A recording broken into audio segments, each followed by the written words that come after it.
बनाता है। ठीक है, अगर हम इन दोनों के रेशो की बात करें, अगर हम इसे उल्टा कर दें तो एरिया ट्राइंगल BDE अपॉन में area triangle AB AM upon PN, ये हमसे पूछा गया है। AD is ratio AD upon DB, इसका रेशो बेटा 3/2 दे रखा है। फिगर कुछ इस तरीके की है, देखिए ये एक ट्राइंगल हो गया, ये बेटा आपका A है, ये B है, ये C है। ठीक है, D is point on the side AB of triangle ABC, AB के ऊपर D एक पॉइंट है। ठीक है, such that AD ratio DB is 3:2, ये 3 है, ये 2 है। ठीक है, if E is a point on BC, E की कोई पॉइंट है BC के ऊपर, सच दैट, अच्छा एक मिनट,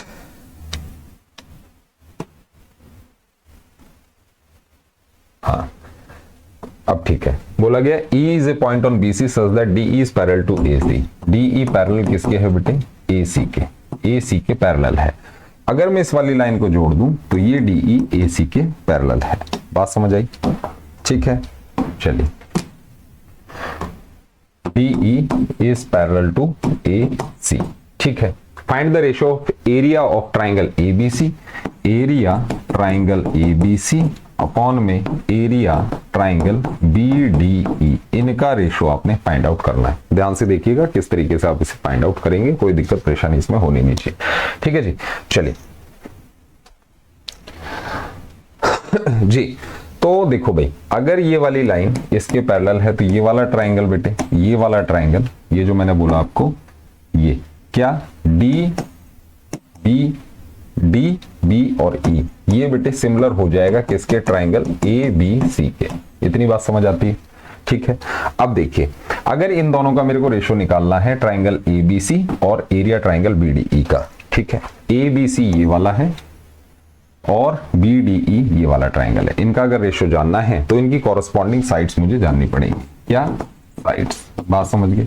तो अब देखिए जरा ध्यान से, ये वाली साइड कितनी दे रखी है बेटा? 2 है। ये पूरी कितनी हो जाएगी? ये 2 है और ये 3 है, तो 2 + 3 हो जाएगा, ये हो जाएगा 5।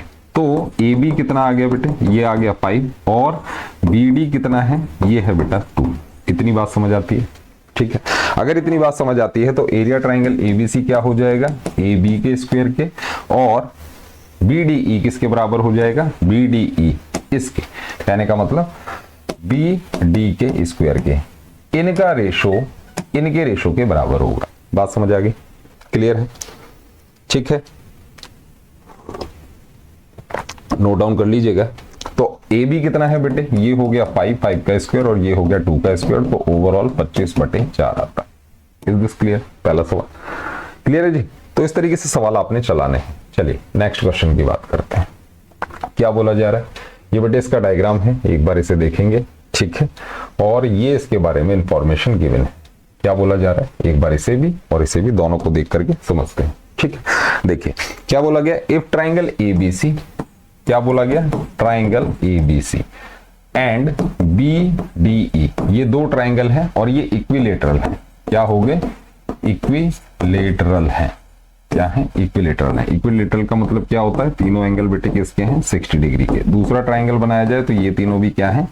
60 डिग्री के। तो ये दोनों ट्राइंगल क्या हो जाएंगे? सिमिलर। ट्रिपल ए क्राइटेरिया से। बात समझ गए? किससे? ट्रिपल ए क्राइटेरिया से।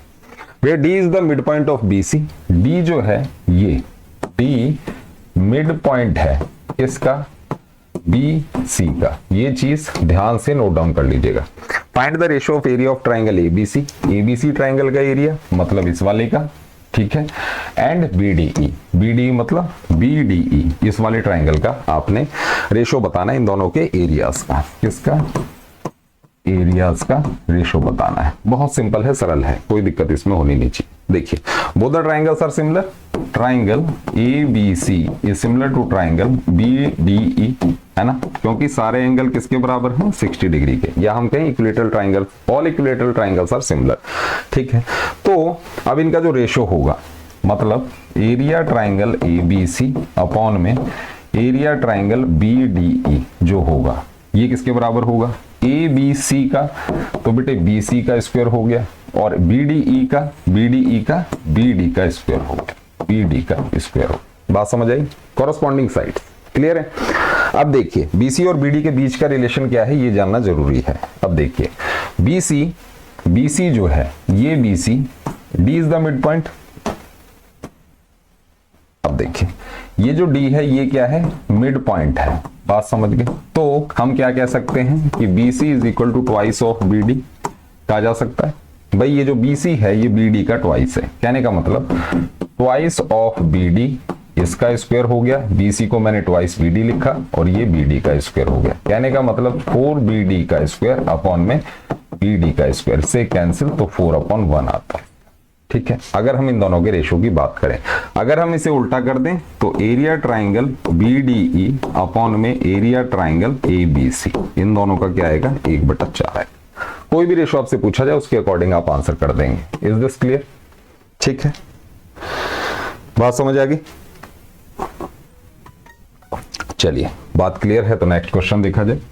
PDF ले लेना बेटे डायग्राम पे, है ना। चलिए नेक्स्ट क्वेश्चन, ये इसका डायग्राम है, इधर ले आते हैं बेटे इसको, ये लीजिए। ठीक है, ये इसके बारे में इंफॉर्मेशन है, इसे भी जरा पढ़ लेते हैं। क्या बोला जा रहा है, देखिए diagonals of trapezium PQRS। Trapezium क्या होता है, कुछ इस तरीके की फिगर ABCD, ये क्या है, ट्रेपेजियम जिसकी अपोजिट साइड्स क्या पैरेलल है, intersect each other at the point O। यहां पर देखिए ये एक ट्रेपेजियम दे रखा है, इसके डायगोनल्स O के ऊपर इंटरसेक्ट करते हैं। PQ is parallel to RS, PQ RS की पैरेलल है, इंफॉर्मेशन इंपॉर्टेंट है। PQ is parallel to RS, ठीक है, and PQ is equal to 3RS, और PQ जो है ये 3RS के बराबर है। रिलेशन आपको पता होना चाहिए। ठीक है, find the ratio of area of triangle POQ। POQ कौन सा है, ट्राइंगल POQ। POQ मतलब POQ इस वाले ट्राइंगल का, and ROS, triangle ROS। ROS कौन सा है, ये वाला ROS। इन दोनों का क्या बताना है, ratio of the areas, areas का रेशियो बताना है। किसका, रेशियो ऑफ एरिया।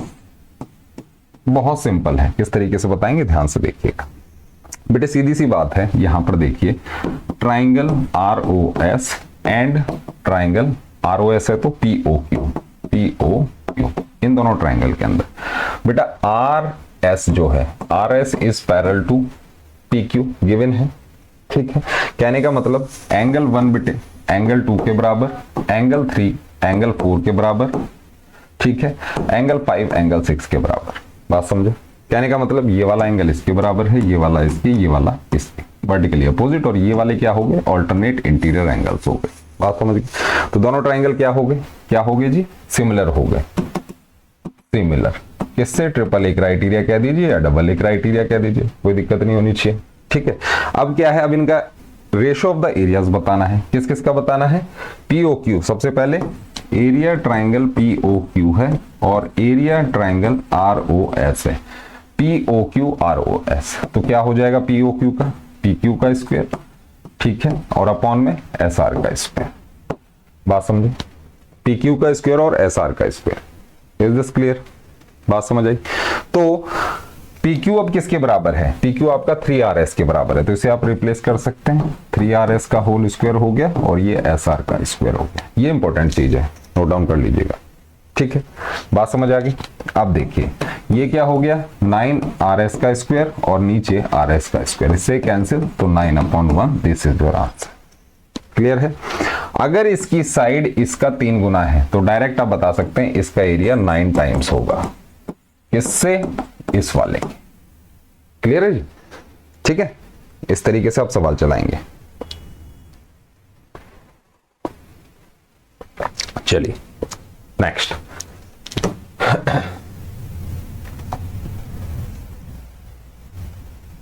क्या बोला जा रहा है एक बार समझते हैं। 2 आइसोसेलेस ट्राइंगल हैं, 2 isosceles triangles have equal vertical angles. Isosceles triangles कौन से होते हैं बेटे, ये वाले, जिनकी ये वाली साइड आपस में बराबर होती है। बात समझ गए, 2 साइड्स जिनकी क्या है, इक्वल है। Is this clear? ठीक है, इनके वर्टिकल एंगल क्या होता है, ये वाले एंगल्स आपस में बराबर हैं, और इनका जो एरिया है वो 36 रेशो, इसका 36 तो इसका 25, ये दे रखा है। Find the ratio of their corresponding Heights, इनकी कॉरस्पॉन्डिंग हाइट्स का रेशो आपने बताना है। बहुत सरल है, ध्यान से देखिए। किस तरीके से, देखो एक ट्राइंगल बना लो, ये हो गया बेटे ABC, दूसरा बना लो, ये हो गया PQR, ठीक है, डी ई एफ ले लो, जो भी आपने लेना वो ले सकते हैं, ठीक है। अब देखिए इनके वर्टिकल एंगल, मतलब angle A is equal to angle P बोला जा रहा है, बात समझ गए। एंगल ए एंगल पी के बराबर है, कहने का मतलब इन दोनों का जो सम होगा वो बराबर होगा, और दूसरी चीज ये वाली साइड इसके बराबर है, एंगल 1 एंगल 2 के बराबर होगा, ऐसे ही एंगल 3 एंगल 4 के बराबर होगा। अब देखिए कहने का मतलब अगर ये वाले एंगल आपस में बराबर हैं, ठीक है, ये वाले एंगल अगर आपस में बराबर हैं और मैं इन्हें 40 ले लूं दोनों को ही, ध्यान से समझिएगा, 180 में से 40 गया तो बेटे कितना बचा, 140 बचा, ठीक है।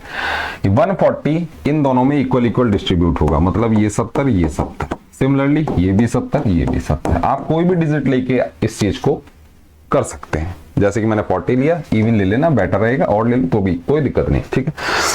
तो बेटे ये तीनों एंगल आपको इक्वल दिख रहे हैं, कहने का मतलब ट्रिपल ई क्राइटेरिया से both the triangles are similar, ठीक है। अब देखिए इनके एरिया, इसका एरिया बेटे 36 है तो इसका 25 है, बात समझिए। अब इनकी कॉरस्पॉन्डिंग हाइट्स, ये देखिए कॉरस्पॉन्डिंग हाइट ये m ले लो, ये वाली बेटे n ले लो, कोई दिक्कत नहीं, ठीक है।